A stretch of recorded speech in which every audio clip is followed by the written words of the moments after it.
Kunin niyo kami sa lugar na ito. Dapo ng iyong panambahan dito sa kulot. Malalaman po namin na ikaw ang siyang pumagitna sa bawat isa po sa amin at matupad sa amin ang iyong salita na 2 hanggang 3 nagkakatipon sa iyong ngalan na inaroon ka sa kanilang pagkakitaan. Kaya Panginoon, dalangin po namin na ikaw ang siyang magturo sa bawat isa po sa amin ng iyong mensahe. Maintindihan po namin ito, maliwanagan po kami sa kung ano ang tunay na mahalaga sa mundong ibabaw, Panginoon. Amen. Nang sa ganoon, Panginoon, ay doon kami mag-focus at makamit namin, Panginoon, ang benepisyo na meron kong walang hanggang pakinabang sa bawat isa po sa amin. Sa pangalan ni Jesus, Amen.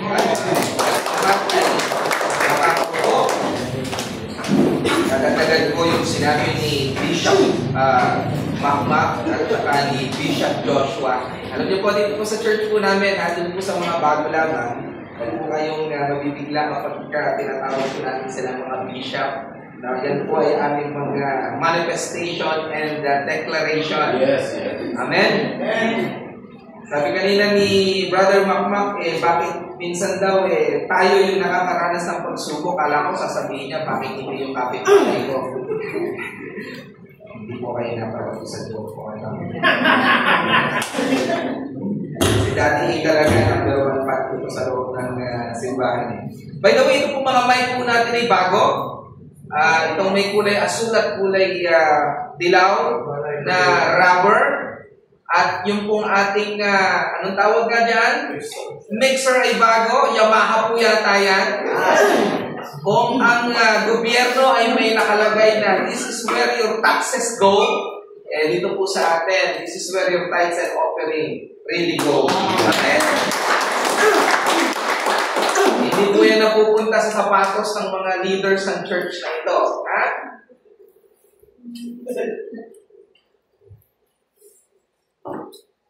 Sa umaga pong ito ay nais ko pong ibahagi po sa inyo ang panghuling bahagi ng ating pong series o yung pong sunod-sunod na mensahe sa buwan po ng Agosto 2025. Noong nakaraan ay binahagi po sa atin ni Pastor Nelson ang mensahe patungkol sa commitment na kanya pong inahalin tulad sa commitment ng isang mag-asawa.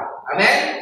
At marami po ang nakarelate sa atin doon sapagkat ang mensahe ay isang bagay na malapit po sa bawat isa po sa atin. Ngayon naman, sa araw po na ito ay ibabahagi ko po sa inyo yung huling bahagi ng series po natin.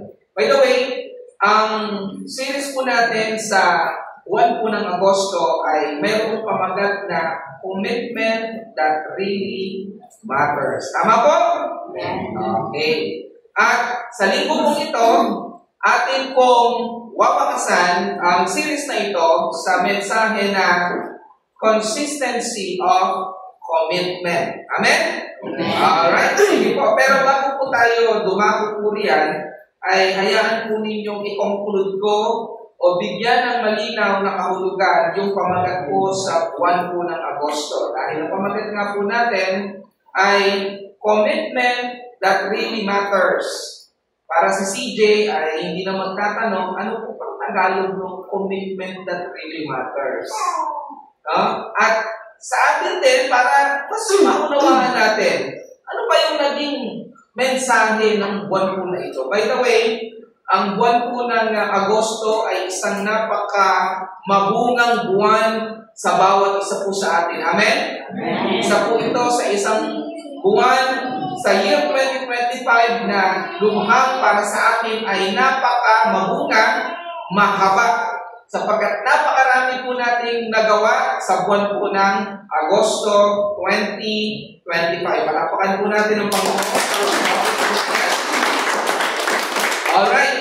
So, commitment that really matters. Maaaring yan pong mga salita na yan, pinagsama-samang salita na yan ay bagay na inyong pinag-iisipan. Ano ba talaga yung kahulugan niyang commitment that really matters na yan?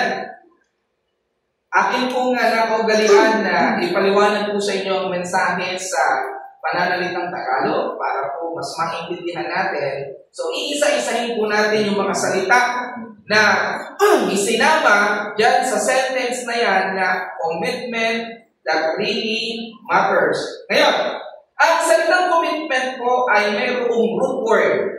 Sintilo rito ang mga guro.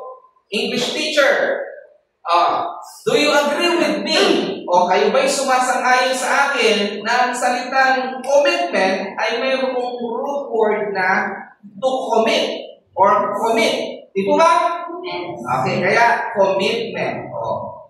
Yung salitang commitment daw ay mayroong pinagmulang salita na commit. Ibig sabihin, to commit. Sa Tagalog o sa pananalita, ano bang ibig sabihin ng salitang commit? Minsan po, ang salitang Ingles ay wala minsang tahasang katumbas sa salitang Tagalog. Wala siyang diretsang minsang katumbas sa Tagalog Kaya minsan, may nauuso, use the word commit in a sentence. Para minsan maintindihan mo ano yung kahulugan niya. Minsan ganun, para tinuturo po sa atin yan. Para maintindihan mo yung isang salita, kailangan magamit mo siya sa isang pananalita o sa isang konteksto. Tama? Kasi ang salita po ay maraming kahulugan. Depende kung paano po ito ginamit. Pero bilang relasyon sa mensahe po natin ngayon, ang commitment po ay mayroong root word na to commit. At pag sinabi mo na committed ka sa isang bagay o tao, ito ay nangangahulugan ng pagkatalaga ng iyong sarili sa bagay o tao na ito. Sino na dito yung engaged na? Engaged. Hindi pa kayo kasal ng tao ngayon, pero meron na kayong mutual understanding. Meron na kayong ugnayan. Meron na kayong usapan na kayo yung mag-a-I do dun sa altar. Commitment. Amen? Minsan, inibitahan ka sa isang gaganaping piging o salo-salo. Meron ka bang commitment na gagano ka doon? Kaya, pag sinabi daw po nating commitment, pwede mo rin siyang gamitin o ihalin tulad sa salitang committed. Ibig sabihin, itinatalaga mo ang iyong sarili sa isang bagay o tao. So, yan po ang mensahe natin sa umaga po ito. Iintindihin natin ano yung commitment. At sabi po doon sa susunod na sentence o phrases o phrase ay that really matters. Okay? So, pupunta po ka dyan mamaya doon sa mga susunod na salita. At pag sinabi naman po natin, itinatalaga natin ang ating sarili, ibig sabihin po nito ay inilalaan natin yung ating oras. Tama? Inilalaan po natin yung ating pag-iisip, yung ating lakas, ano pa? Yung ating kaluluwa, yung ating puso, dun sa bagay na iyon. Amen? Kaya nga po, may admonition ng Panginoong Jesus. Kapag ikaw daw po yung mga nako, sabihin mo kung oo o hindi.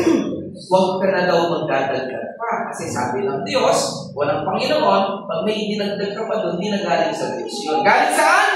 Sa diablo. Kaya pagka daw inimbitahan ka, sabihin mo na ng tahasan, oo, hindi, o hindi. Kasi yun ang commitment. Amen? Kaya sa mga mag-aasawa pa lamang, sabi nga po sa kasabihan, ang pag-aasawa ay hindi parang mainit na kanin na kapag iyong isinubo at ikaw ay napasok, ay iluluwa mo. Pag nag-aido ka sa altar, dapat yan ay death doors. Amen?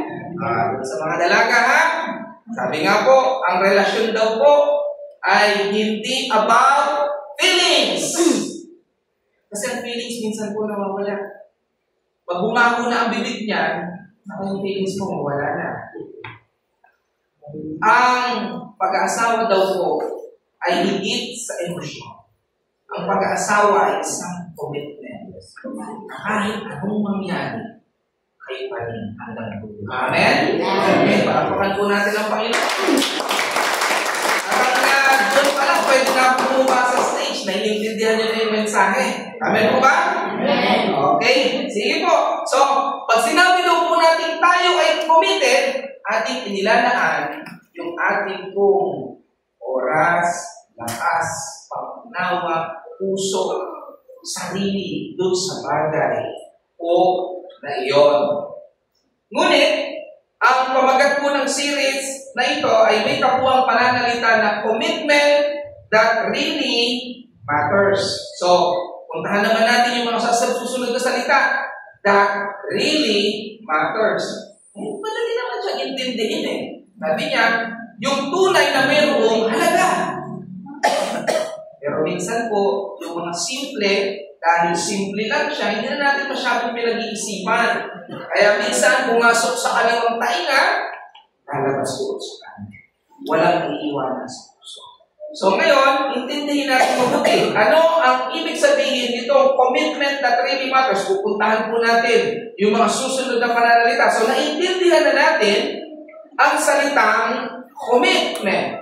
Ngayon naman, intindihin po natin ang kahulugan ng mga salitang that really matters.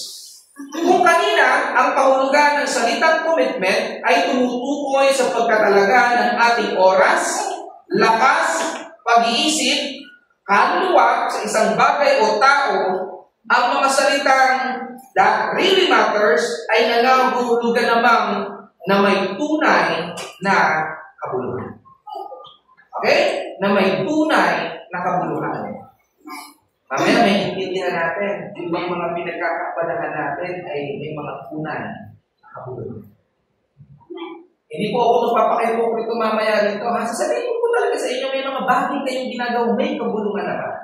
Pero mamaya, bibigyan din po yung R-E-A-L-L-Y. Really. Minsan, marami naman po talaga mga bagay na nagmamatter. Pero ang tanong, yan ba talaga ay nagmamatter? Amen? Okay. So, kapag sinabing may tunay na kabuluhan, nangangahulugan ito na ang ginagawa mong pagtatalaga o commitment ay mayroon pong inaasahang resulta. Amen?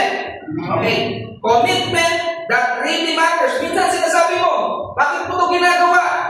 Ginagawa ko ito kasi ito yung aking goal in life. Bakit ka nag-aaral? Kasi gusto kong makatapos. Gusto kong makaahon sa hirap. Oh. Bakit ka nagtatrabaho? Kasi meron akong mga anak na binubuhay. Kaya minsan, ibinibigay natin ang oras dyan sa pag-aaral, sa pagtatrabaho, kasi may magandang bunga, may resulta sa buhay ko natin. Pero I have to warn you, nais ko po kayong warning na minsan, ginagamit po yun ng kaaway para po tayo ay dinami. Minsan, ginagamit po yan ng kaaway para po tayo ay dinlangin. Subalit, nais po nating bigyang diin ang salita, gaya po ng sinabi ng kanina, yung really, okay, na ang kahulugan ay tunay o wagas. Tunay o wagas. So sa panahon po natin ngayon, no, napakaraming mga bagay ang ating pinaglalaanan ng ating pong mga oras, lakas, kaisipan, kaluluwa, puso.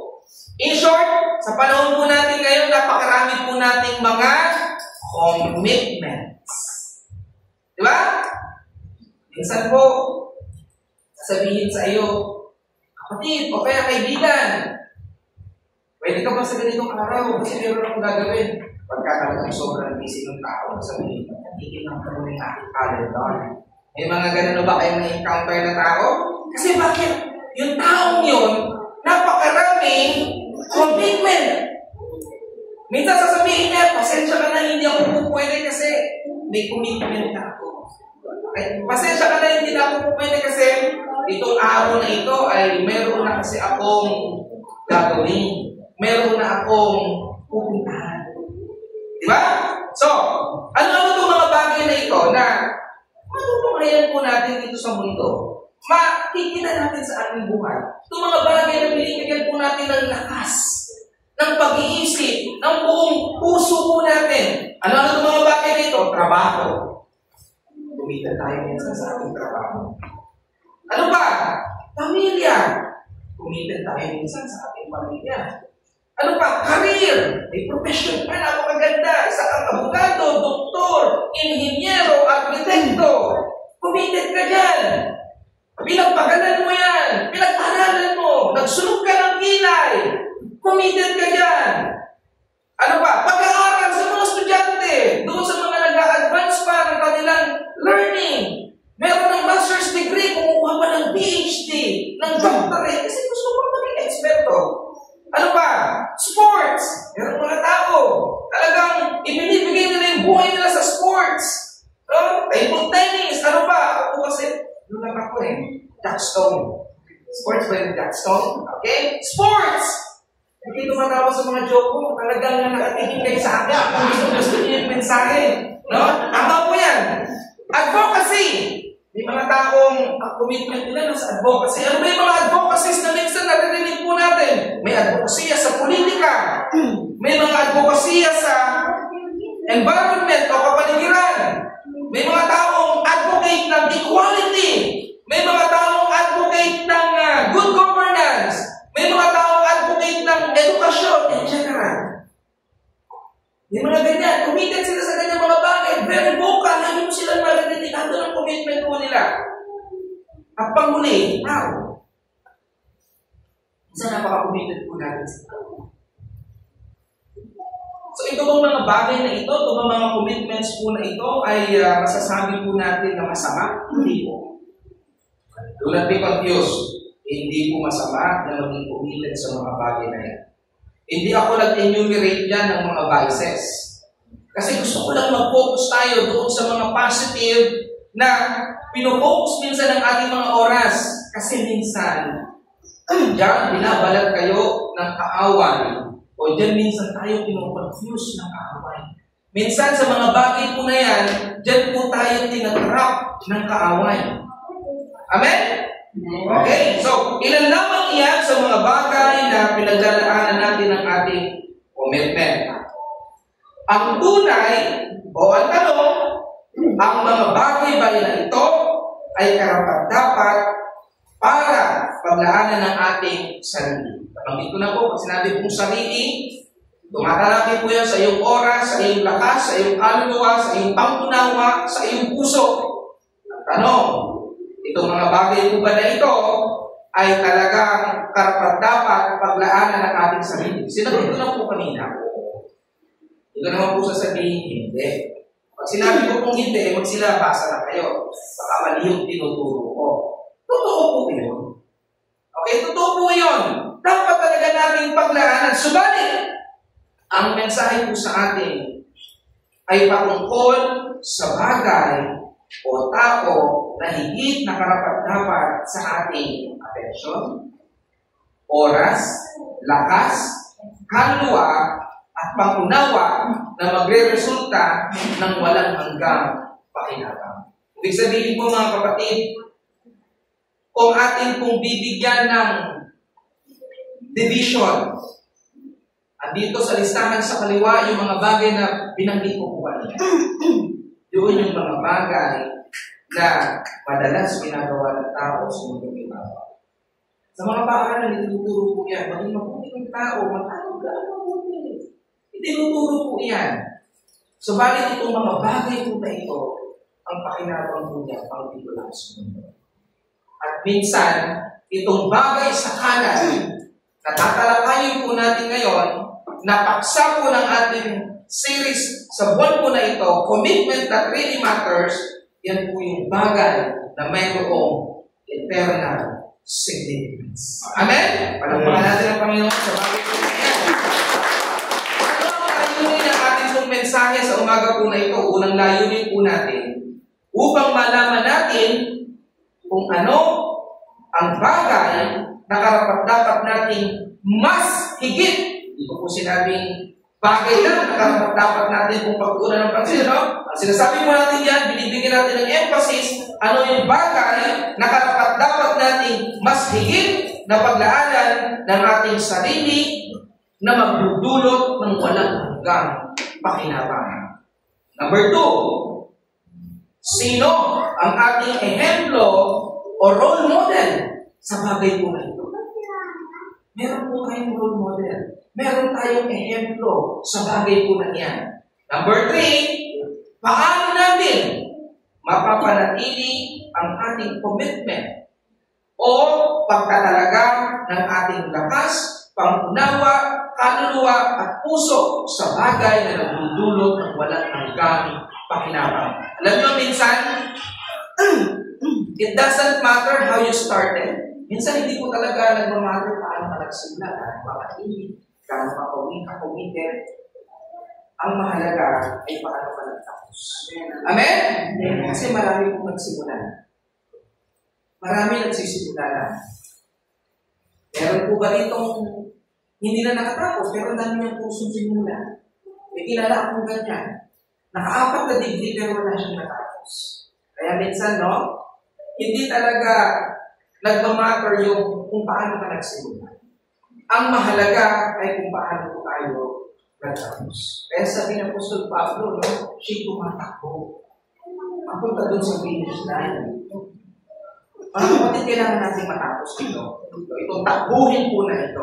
Kaya, itong linggo na ito, itong araw na ito, ang focus po natin ay consistency of commitment. At pag sinabi kong consistency, consistent ka. Sino rito yung may anak na bata pa? No? Alam niyo po, yung panganay ko, 5 years old na this September. Namin ko na itong mga nursery rhymes and songs. At ang isa po doon yung ginaawit na anecdote tungkol doon sa turtle in the hair. Alam niyo yung kwento ba yun? Yung kanta doon, ang sabi niya, minsan hindi naman yung mabilis ang nananalo sa laban. Sabi niya, ang nananalo yung kahit mabagal ka, pero dinadala mo yung consistent. Di ba? At sabi din po ng Proverbs yan, hindi ibig sabihin na malakas ka, ikaw ang mananalo sa digmaan. Hindi ibig sabihin na ikaw ay matalino, ikaw ang may alam sa lahat ng bagay. Hindi ibig sabihin na ikaw ay mabilis, ikaw ang mananalo sa karera. No? Kailangan consistent. O, alam nyo, pag yung prinsipyo niya, in-apply nyo sa buhay ninyo, maraming bagay na mababago po sa buhay natin. Kahit pa unti-unti. Hindi ka nakakalikot. Minsan kasi gusto mo pag nag-ipon, kasi kung gusto mo pag nag-ipon ako, imano milyon. Ganon. Kasama mo sa piso. Piso. Dagan mo, 5 piso, 2 mo, paunti-unti, sa huli, marami. Amen? Ngayon, ang main text po natin ay matatagpuan po natin sa aklat ng Lucas. Okay, pagbukas po kayo sa akin sa aklat ng Lucas sa chapter 9. Basahin po natin yan. Mula verse 57 hanggang 62. Kung nakita na po ninyo, babasahin po siya dito, sundan na lamang po ninyo ako. Ito po ay version po ng ang salita ng Diyos. Sabi po dito, sa 57, habang naglalakad sila, may isang lalaking nagsabi kay Jesus, susunod po ako sa inyo. Ngunit sinagot siya ni Jesus, may mga luga ang mga asong iba. At may mga pugad at mga ibon. Ngunit ang anak ng tao ay walang sariling tahanan na mapagpapahingahan. Sinabi ni Jesus sa isa, sumunod ka sa akin. Ngunit sumagot siya, Panginoon, ipauwiin po muna ninyo ako upang maipalibing ko ang aking ama. In verse 60, ngunit sinabi sa kanya ni Jesus, ipaubaya mo sa mga patay ang paglilibing sa kanilang patay. Ngunit ikaw, umayo ka at ipangaral mo ang tungkol sa kanilang Diyos. Verse 61, may isa rin nagsabi ni Jesus, susunod po ako sa inyo, Panginoon, pero hayaan niyo po muna akong magpaalam sa pamilya ko. And in verse 62, sinabi ni Jesus sa kanya, ang nagsimulang mag-araro, ngunit lingon naman ng lingon ay hindi kapakit-pakinabang sa kanila. Ang Diyos, kunin po ang pagkabasa ng salita ng Panginoon. Puntahan po natin ang unang puntos po natin. Ayan. Natutuwa na kayo. Nasa first point na ako. Alright? Kaso, 100 punto. Dito lang. First point. Bagamat mahalaga ang mga bagay sa mundong ito, ang mga bagay na ukol sa mundong ito ay panandalian lamang. at walang pangwalang hanggang kapanganaman. Basahin po natin ang sinasabi ng aklat ng Romans chapter 8 verse 5. Aklat ng Roma chapter 8 verse 5. Ganito po ang sinasabi ng Romans chapter 8 verse 5. Again, sa salita ng Diyos version ang babasahin ko po. Sapagkat ang mga taong namumuhay ayon sa kanilang makasalanang pagkatao ay walang ibang iniisip kundi ang nais ng kanilang pagkatao. Ngunit, ang tao namang namumuhay ayon sa Espiritu ay walang ibang iniisip kundi ang nais ng Espiritu. Okay? Next. Verse po, basahin po natin yung sinasabi ng Matthew chapter 6 verse 25 to 33. Lahat po ng bagay na binabanggit ko, malapit po yan sa sikmura natin. May intindihan natin mabuti yan. Matthew chapter 6. Ano po ang sinasabi po diyan sa Mateo chapter 6 verse 25 to 33. Ito po ang sinasabi. Kaya, sinasabi ko sa inyo, huwag kayong mag-alala tungkol sa inyong buhay, kung ano ang inyong kakainin o iinumin, o tungkol sa inyong katawan, kung ano ang inyong susuotin. Hindi ba mas mahalaga ang buhay kaysa sa pagkain at ang katawan kaysa sa damit? Tingnan ninyo ang mga ibon sa himpapawid. Hindi sila nagkakanin o nag-aani o nag-iimbak sa kabali. Ngunit, pinapakain sila ng inyong amang nasa langit. Hindi ba mas mahalaga kayo kaysa sa kanila? Kaya kaya ba ninyong dagdagan ng kahit isang oras man lang ang buhay ninyo sa pag-aalala ninyo? At bakit kayo nag-aalala kung ano ang isusuot ninyo? Tingnan ninyo kung paano tumutubo ang mga bulaklak sa parang. Hindi sila nagkakabaho o nagtatahi ng dami. Ngunit, sasabihin ko sa inyo, kahit si Solomon ay hindi nakapagsuot ng damit na kasing ganda ng mga bulaklak na ito sa kabila ng kanyang karangyaan. Kung ganito dinadamtan ng Diyos ang mga damo sa parang na buhay ngayon, ngunit bukas ay itatapon sa apoy, kayo pa kaya? Tiyak na bibihisan niya kayo ng higit pa sa mga ito. Napakaliit naman ang inyong pananampalataya. Kaya huwag kayong mag-alala at magsabi, ano ang kakainin namin? O ano ang iinumin namin? O ano ang susuotin namin? Ito ang mga bagay na pinagsisikapan ng mga hentil.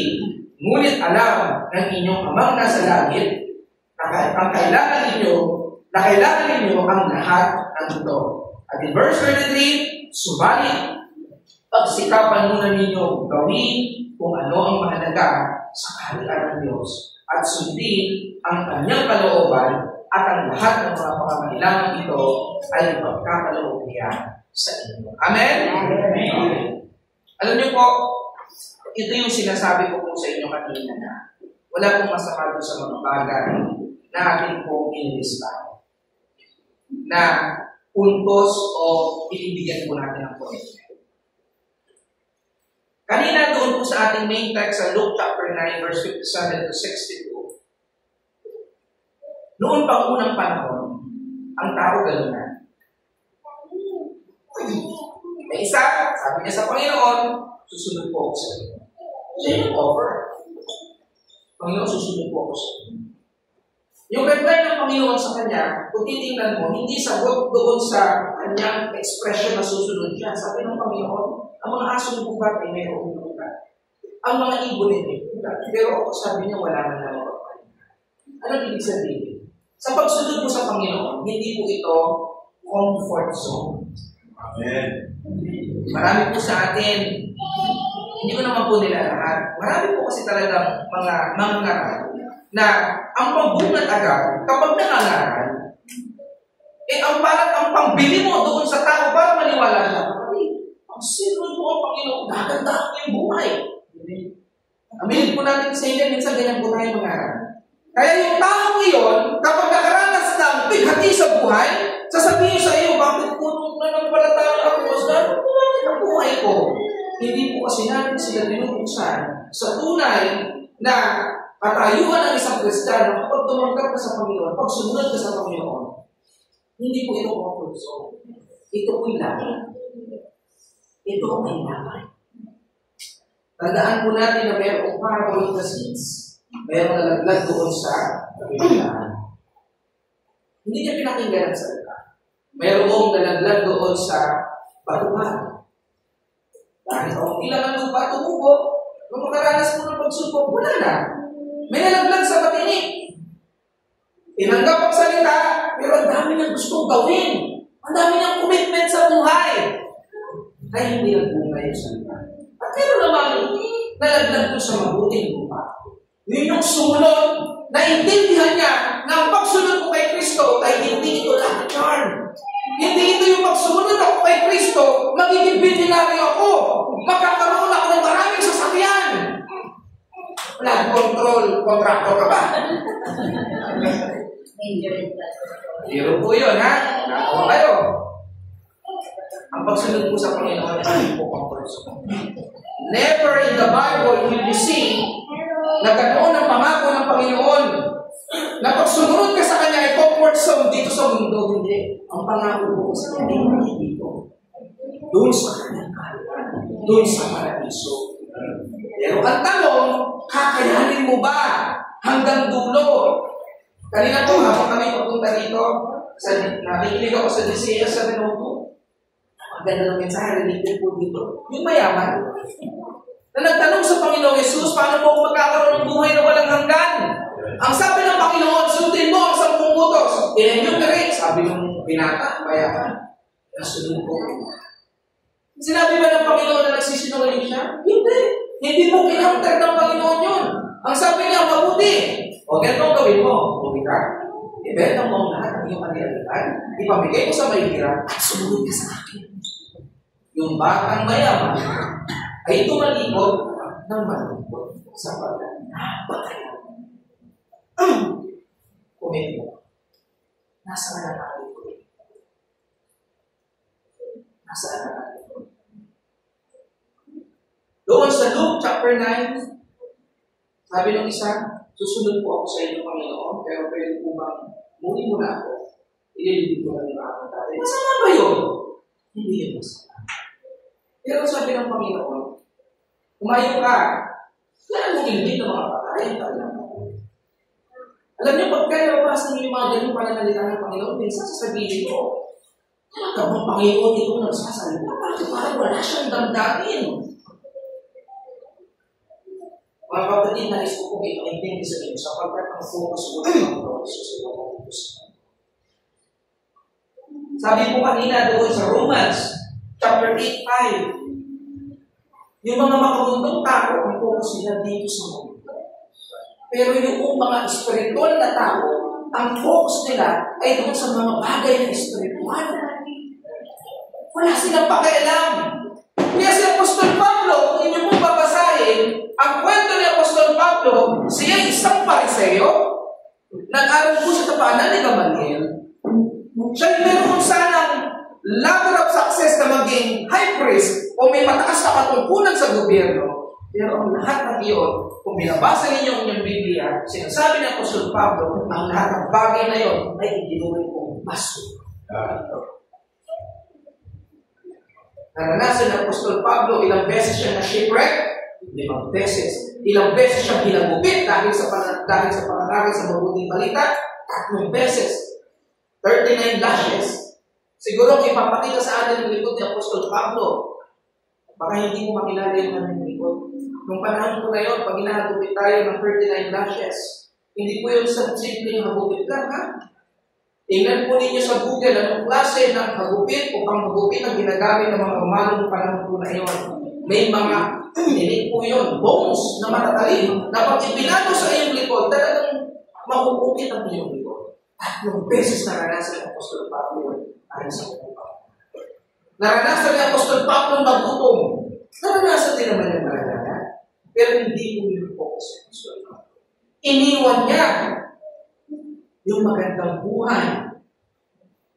Iniwan niya yung comfort zone para sumunod kay Kristo. Bakit? Kasi ang focus po niya ay doon sa mga bagay na spiritual. Amen? Amen. Natin ang Panginoon. Second point, ang pagsunod kay Kristo at sa kanyang mga utos, ang mas higit natin dapat bigyan ng atensyon sapagkat ito ang mga bagay na magdudulot sa atin ng walang hanggang pakinabang. Kanina, binanggit ko na po sa inyo at ahas ang sinabi ko sa inyo na yung mga bagay po na binanggit ko natin, lahat yung makabuluhan. Pero ano ba talaga yung mas makabuluhan? Minsan, sabi ko nga po, yung mga bagay na yun na may kabuluhan, minsan yun ang ginagamit ng kaaway po sa atin para po tayo ay dinatulungan. Para hindi natin matapos yung takbuhin. Kasi lingon ka ng lingon. Sinabi na yun ng Panginoon sa Lucas kanina. Na sabi niya, kung ikaw ay nagsimulang mag-araro at lingon ka ng lingon, hindi mo matapos. So ano yung bagay o saan tayo dapat mas maging committed para magkaroon po tayo ng pangwalang hanggang pakinabang? Yung mga bagay po kasi yun na binanggit ko, alam niyo po yung mga mansion po ninyo. Alam ko marami dito nagtatago na po, nagkukunwari lang kayo, mahirap, mayaman talaga kayo. Yung mga mansion kayo. Meron ba nito? Asan ba man? Yes. Lahat po yan. Sabi po ng Biblia, malulus.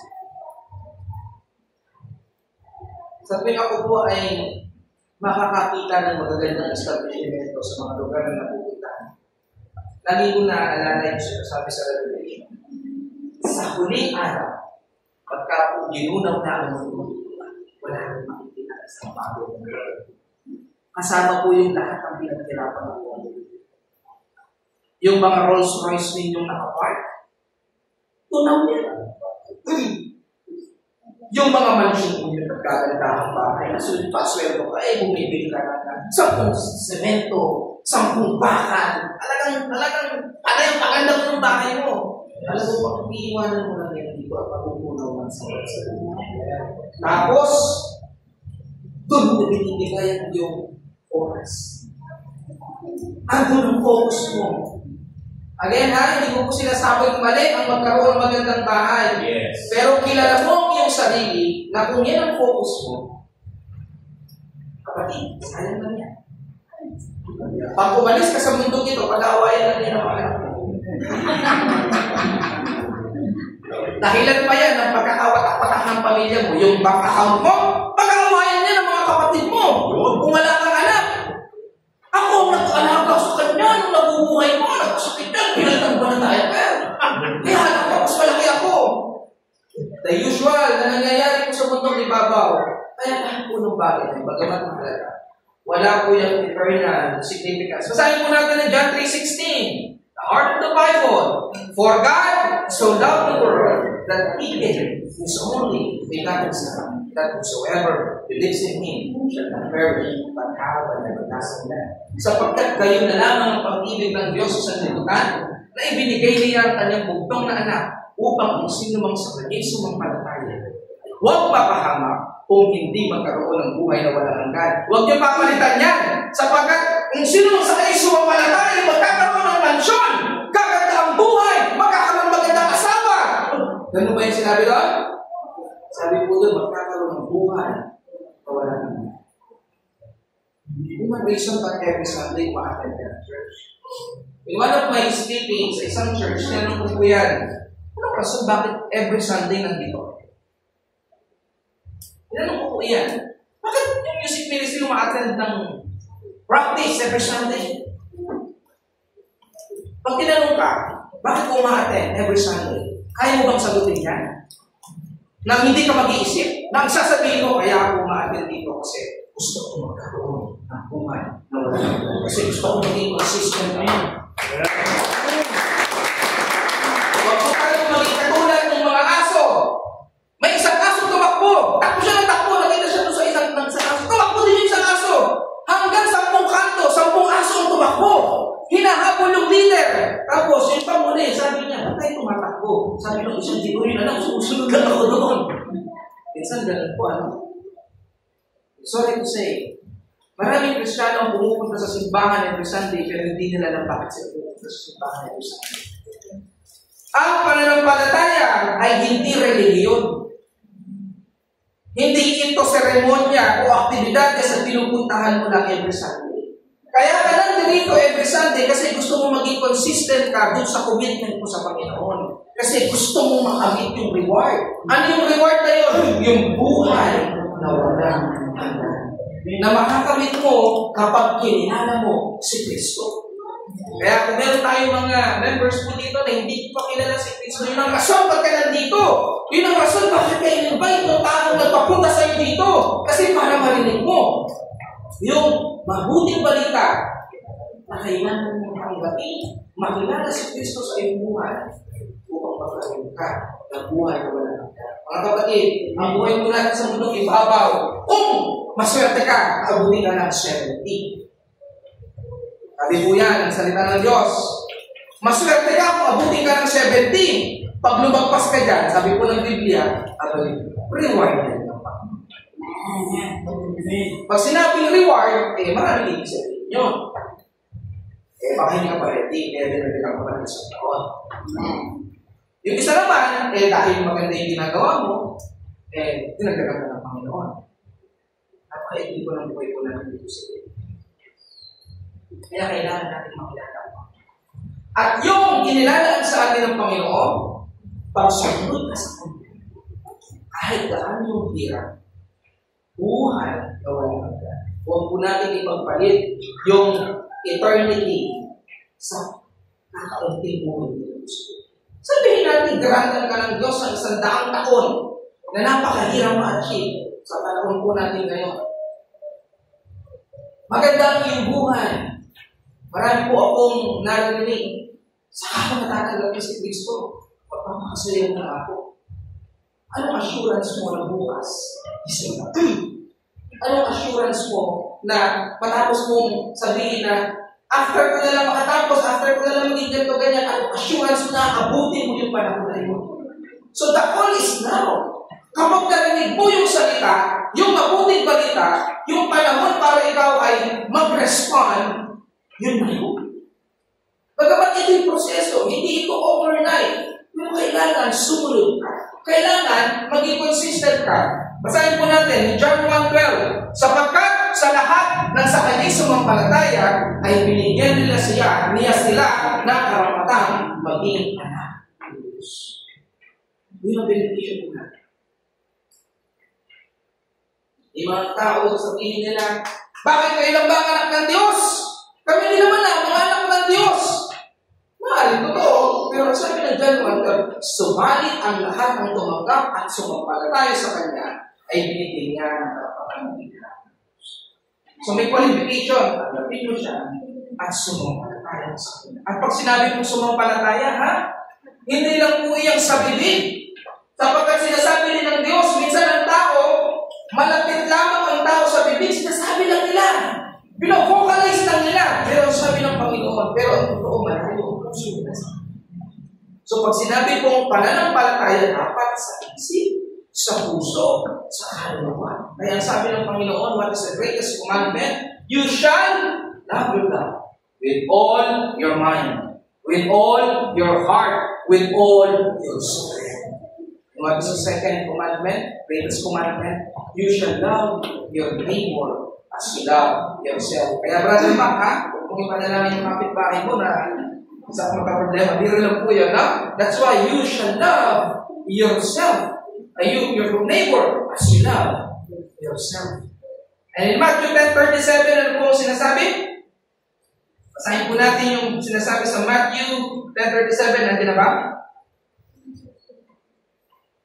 Matthew 10:37, ang salita po ng Panginoon ay ganito.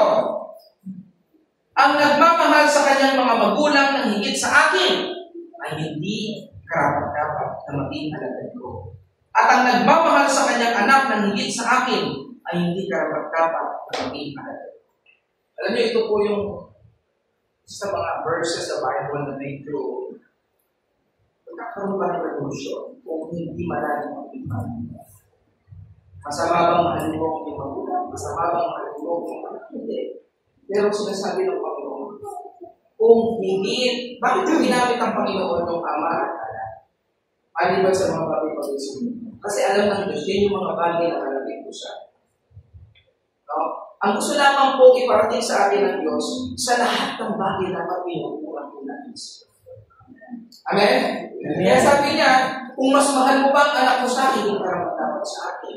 Kung mas mahal mo ba ang iyong magulang kaysa sa akin, hindi ka rapat dapat sa akin. Ibig sabihin ba nun, walang pakialam ang Panginoon sa mga magulang? Hindi po. Tandaan ninyo, habang nakabayubay ang Panginoon Jesus, tinawag niya si John the Beloved. Ang sabi niya, anak, narito ang iyong ina, narito ang iyong inihagubilin niya ang kanyang nanay. Mahal ng Panginoon ang kanyang magulang. Hindi niya ibig sabihin niya na huwag mong mahalin ang iyong magulang. Hindi niya ibig sabihin niya na huwag mong mahalin ang iyong anak. Ang ibig lang niyang sabihin, sumunod ka sa akin, paglingkuran mo ako, kasi pag ginawa mo yun, mas magagawa mo tunay na mahalin ang iyong magulang, tunay na mahalin ang iyong. Amen? Tandaan natin, the Lord Jesus Christ is the true vine. Siya ang tunay na puno ng ubas at tayo ang mga sanga. Ang sabi niya, magagawa lang natin yung mga bagay na gusto natin gawin kung tayo nananatiling nakasumpong o naka-attach o nakadikit sa Kanya. Pero kapag tayo putol, abay matutuloy. Minsan ginagawa po natin ang ating mga bagay o mga bagay-bagay sa mundong ibabaw sa pamamagitan ng ating pansariling lakas at pansariling kaisipan. Kaya ko po sinasabi ito kasi gusto kong i-emphasize po sa inyo na yung mga bagay na sinabi ko po kanina ay hindi masama. Pero kung ang mga bagay na yon ay ginagawa mo sa iyong sariling kaparaanan, doon nagiging masama. Kasi nagiging yung nakaaway po sa atin. Minsan sa pagbibigay natin ng mas mahalagang bagay sa mga bagay po na iyon, nawawalan tayo ng oras sa pag. Nawawalan tayo ng oras sa mas importanteng bagay. Hindi natin alam na yung possession, yung negosyo, yung profesyon na meron po tayo, means lang yan ng Diyos para sa iyo. Para din ang kanyang kalooban. Yung anak na ibinigay sa iyo, means lang yan ng Diyos sa iyo para mas maging malakas ka sa pananampalataya sa Kanya. Yung magulang mo, naging anak ka nila, means lang yan ng Diyos para mas maging malalim ang ugnayan mo sa Kanya. Hindi yan yung importante sa lahat. Ang importante pa rin ay ang Panginoon na nagbibigay nito. Yun ang punto ng mensahe po natin sa umaga ito. Nagawin natin ang mga bagay-bagay ayon sa kalooban ng Panginoon. Basahin po natin ang Luke chapter 23 verses 42 to 43. Ando na ba? Lucas 23 verse 42 to 43. Sabi po dito ay ganito. Pagkatapos ay sinabi niya, Jesus, alalahanin niyo ako kapag naghahari na kayo. And in verse 43, sumagot si Jesus, sasabihin ko sa iyo, ang totoo, ngayon din ay makakasama sa Paris. Alam niyo ba yung kwento nito? Hindi yung isang magnanakaw. Na habang nakabayubay sila yung sa pustapo sila, di ba? Sa kanan, sa kalawa, parehong masama yung kasalanan. Yung isa, ay talagang nagmamatuwid pa. Sabi niya, kung talagang Diyos ko, pwede mong ibababa yung sarili mo yan. Sama-sama mo yung kami. Yan ang sabi ng isang makasalanan. Yung isa naman, sabi niya, tumigil ka. Wala siyang kasalanan. Hindi siya dapat nakabayubay dito. Tayo, dapat tayong pausahan kasi makasalanan talaga tayo. Sabi niya, dapat sa atin ito. Ako naniniwala, itong isa sa mga makasalanan ko na yung tumanggap kay Jesus. Ako naniniwala, bago siya maipago sa krus, narinig na niya ang opportunities para makilala si Jesus. At para sabihin niya kay Jesus, alalahanin mo ako kapag natuloy ka na sa kanya.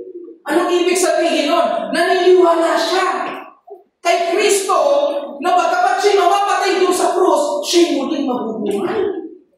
Imagine mo yun, isang makasalanan na intindihan niya yung ganung logic.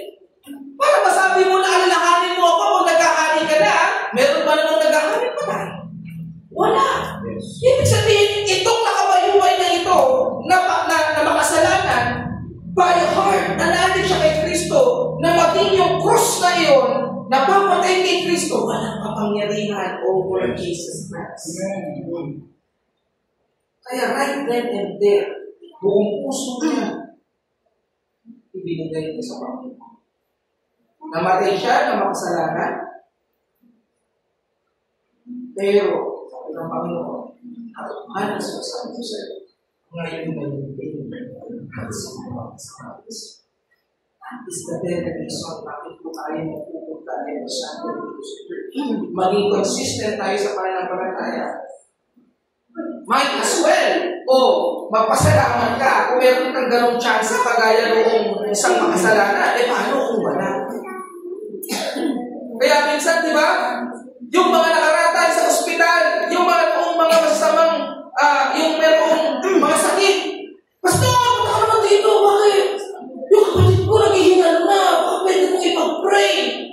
Hinaharap natin. Baka sakali, na bago man lang mawala, makilala niya si Kristo. Kasi bakit? Baka matulad dito sa mga kasalanan ng kabaluan na makilala niya. Paano kung yung tao sa sobrang sakit na mararamdaman niya, hindi na maintindihan? Paano kung ito? Sa sobrang sakit na nararamdaman mo, hindi ko na maintindihan mo ako ito. Di ba? May tubo ka na. Paano ka pa makakaintindi doon sa pinapakaral sa iyong mabuting balita? Di ba kapatid? Hindi sa panahon na ikaw ay mahina mo kailangan ng Kristo. Dapat din sa mga panahon bata ka pa. Kung narinig mo ang salita, bata ka pa, o sa mga panahon malakas ka pa, dapat dyan mo siya naman kilala. Kasi yun yung mga panahon na mas maiintindihan mo pa ang salita ng Panginoon. Amen? Amen. Third point, malapit na po akong matapos. Pang-third na po ako, 97 na lang. Amen. Hallelujah. Third point, si Jesus ang ating pong role model. Amen. Akala nyo ba na tayo lang yung gustong pahirapan ng Panginoon? Na itong ganitong mga utos na sumunod tayo sa Kanya pagkamat mahirap, dapat tayo lang ang magpatapunon? Hindi. Bago po na tayo inutusan na batahin ang krus na Kanyang babatahin siya po. Basahin po natin ang sinasabi tungkol sa aklat ng John chapter 4 verse 32. Sa aklat po ito ni Tito John. Ano ba si Tito John? John chapter 4 verse 32. Ganito pong sinasabi. Ngunit sumagot si Jesus, may pagkain akong hindi ninyo alam. Kaya nagtanungan ang mga alagad, may nagdala kaya sa kanya ng pagkain? Sinabi ni Jesus sa kanila, ang pagkain ko ay ang pagsunod sa kalooban ng nagsuko sa akin at ang pagtupad sa kanyang ipinapagawa. Hindi ba't may kasabihan kayo, 4 na buwan pa ay anihan na? Ngunit sinasabi ko sa inyo, anihan na. Tingnan ninyo ang mga taong dumarating tulad sila ng mga trigo sa bukid na hinod na at maaari na kami. Pero gusto ko pong mag-focus doon sa sinabi ng Panginoon na meron siyang pagkain. Ano ito? Ang tuptin, ang kalooban ng nagsuko sa Kanya at tuparin ang ipinapagawa ko sa Kanya. That's why in Matthew 16:33, buksan po ninyo ang Matthew 16:33, kahit kamatayan ay kayang hakbangan ng Panginoon, kahit kamatayan ay kaya po niyang harapin, matupad lamang ang sinasabi po ng nagsuko sa Kanya. Doon sa Matthew 16:23, ganito po ang sinasabi. Verse 23, hinarap ni Jesus si Pedro at sinabi, lumayo ka sa akin sa taas, pinipigilan mo akong gawin ang kalooban ng Diyos dahil hindi ayon sa kalooban ng Diyos ang inisip mo, kundi ayon sa kalooban ng Diyos. Ano ba yung konteksto dito? Ito yung unang pagsasabi ni Jesus na pagpasok sa Jerusalem, doon ako mababa. Subalit si Pedro, gusto niyang pigilan yun. Kasi si Pedro at that time, ang kanyang focus pa po ay dito sa mundo. Sapagkat matagal na lang niya hinihintay ang Kristo, ang Mesiya, na magpapalaya sa bansang Israel sa pananakop ng Imperyong Romano. Pisikal ang nasa isipan ni Apostol Pedro. Kaya sabi niya, hindi ka pwede mamatay. Pag namatay ka, wala naman. Nahango sa amin dito sa mga mananakop na ito. Kasi ang nasa isipan ni Pedro, pisikal na kaharian. Pero ang nasa isip ng Panginoon ay spiritual na kaharian kasama ng Diyos. At hindi alam ni Pedro na ang tunay na pagpapatuloy ni Kristo ay hindi para hamuin na ng Israel sa bondage ng servitude o ng pananakop ng Imperyong Roma. Ang rason ng Panginoon, mamatay siya sa krus ng Kalbaryo para sa para upang ang sinumang sa kanya sasampalataya ay magkaroon ng buhay na walang hanggan. In short, ang rason ba't namatay o kailangan mamatay si Kristo doon sa krus ng Kalbaryo upang makalaya tayo sa kapangyarihan ng kasalanan. Na ang kabayaran ng kasalanan ay kamatayan. Kaya sabi niya, lumayo ka sa taas. Kahit kamatayan ay kaya mong harapin ng Panginoon. Consistency. Consistent ang Panginoong Yesus. Siya ang role model po natin pagdating sa consistency ng pagsunod. Tandaan po natin, nasusulat, ang Panginoong Yesus hindi po na-record na nagkaroon ng magandang bahay. Ipinakita ng Panginoon ng humility ang pagsunod. Sa buhay ng Panginoon, doon natin makikita na ang mahalaga ay hindi mga bagay sa daigdig. Doon sa pagtukso sa Panginoong Yesus sa Matthew 4, makikita po natin doon lahat ng klase ng bagay i-offer sa Panginoon. Kapangyarihan. Pinakita sa kanya mahalaga ng daigdig. Pagkain. Ano pa? Tinukso siya. Patihulog ka. Pero lahat ng bagay na tinakihara pa. Kasi alam ng Panginoon na hindi yan ang mahalaga ng bagay. Kailangan niya masunod yung inibutos ng Panginoon sa kanya. And lastly, sa wakas, sabi ng mga nakarinig ng lastly, tapos na rin si Kristo. Para mapanatili po natin ang pagsunod sa Panginoon.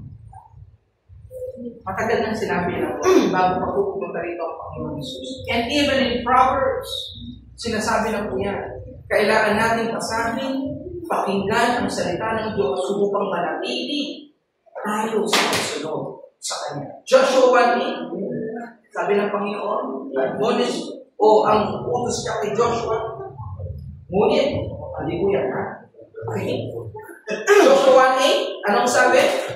Huwag mong kaniligtaan ang aklat ng mga batas ko kayo upang masunod mo ang lahat ng nakasulat dito.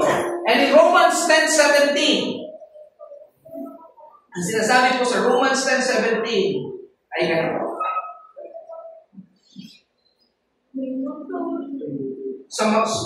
Sasampalataya lang ang tao kung maririnig niya ang mensahe tungkol kay Kristo at maririnig lamang niya ito kung may mangyayari sa kanya.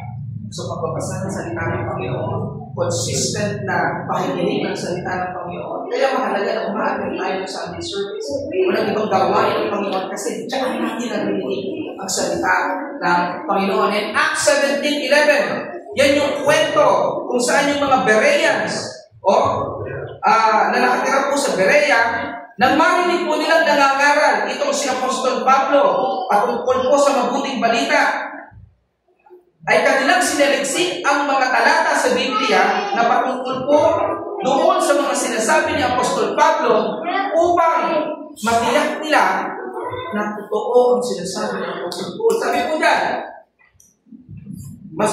Acts 17:11, mas bukas ang isipan ng mga Hudyong taga-roon kaysa sa mga Hudyong taga-Tesalonika. Wiling-wili sila nakikinig sa mga paliwanag ni Pablo at sinasaliksik nila araw-araw ang mga kasulatan upang tingnan kung totoo nga ang mga sinasabi. Mahalaga ang pananaliksik natin sa salita ng Panginoon. And in conclusion, conclusion na. Iiwanan ko po sa inyo ang conclusion sa Matthew chapter 6, verses 19 to 21. Sabi po ng Panginoon, do not store up for yourselves treasures of earth, where moths and vermin destroy, and where thieves break in and steal. But store up for yourselves treasures in heaven, where moths and vermin do not destroy, and where thieves do not break in and steal. And for where your treasure is, there your heart will be also. Mga kapatid, napakalinaw po natin sa atin. Maraming magagandang bagay po dito sa mundo na kumukuha ng ating pong atensyon. Commitment. Sabi ko, hindi po masama yan. Pero check your heart. Kung yung mga bagay na yan, yun na naglalayo po sa atin. Kasi yung puso natin ang doon. Kasi nandito yung treasure mo. Nandito yung puso mo. Pero nag-warn ang Panginoon. Sabi niya, do not save up money. Sa ibang verse, sabi po niyan, do not save up money for yourselves here on earth. Alam niyo, kung tutuusin po, napaka-radical ng mensahe po na iyo. Grabe. Ano ka sinabi ng Panginoon without sugarcoating? May mag-impok ng kayamanan dito sa lupa. Sabi niya dito kasi yung mga kayamanan na yan. Yung mamamansya na yan. Mamamalang para sa isaya. Sabi niya, bagkus, mag-impok kayo ng kayamanan dito sa langit. Kasi doon, walang tanga. Short, wala po diyang nakawang na natitira. Walang vermin. Yung vermin, yung uhod. Sabi niya, walang magnanakaw. Panahon po natin yan, dami magnanakaw. Nakapapasok. Kaya sabi ng Panginoon, kayo, mag-store. Yan ang simple mensahe ng Panginoon sa akin. Amen? Amen. Natin po kayo panalangin. Para naman, mas-fresh na kaunti ang inyong mga likod. Panginoon, maraming salamat po sa oras po na ito, sa mensahe ninyo sa amin. Alangin po namin, kapulutan po namin ito na kanan. We pray, Lord, na maging totoo sa puso po namin, maintindihan po namin yung rason at kami naging pupusan. Lord, bagamat mahalaga yung mga bagay sa mundo ng ibabaw, ang mga bagay na ito, means mo lamang, Lord, para magsunod namin ang iyong kalooban. And we pray, Lord, na in the end, we'll be able to finish victoriously. Makatawid kami hanggang dulo, sapagkat sinasabi mo, Panginoon, sa iyong mga salita, sapagkat ang manatiling tapat hanggang wakas ang siyang maliligtas. Sa pangalan ni Jesus. Amen.